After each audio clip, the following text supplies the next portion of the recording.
अजितदादांच्या आकस्मिक निधनानंतर महाराष्ट्राच्या राजकारणात मोठ्या घडामोडींना वेग आला.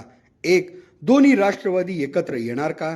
2. राष्ट्रवादी काँग्रेसचे अध्यक्षपद कोणाकडे जाणार? 3. सुनेत्रा वहिनींच्या उपमुख्यमंत्री झाल्याने त्यांच्या जागी राज्यसभेवर कोण जाणार?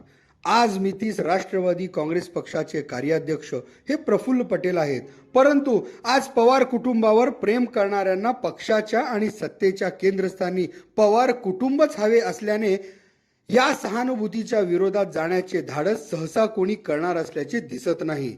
अजितदादांच्या जाण्याने बारामती विधानसभेच्या होणाऱ्या पोटनिवडणुकीत सुनेत्रा वहिनी उभे राहणार का, यावर पवार साहेबांचा निर्णय हा महत्त्वाचा मानला जातो.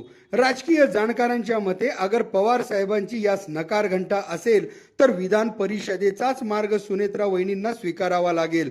त्यामुळे राष्ट्रवादी पक्ष आणि घड्याळाचे चिन्ह अधिकृतरित्या जरी या पक्षाकडे असल्या तरी या घड्याळाचे काटे फिरविण्याची क्षमता ही शरद पवार साहेबांकडे आहे.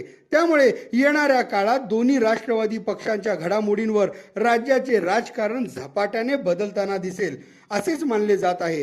त्यामुळे अधिकृत राष्ट्रवादी जरी महायुतीत असली तरी घड्याळाचे काटे मात्र तुतारीच फिरवणार का, हेही पाहणे गरजेचे ठरेल.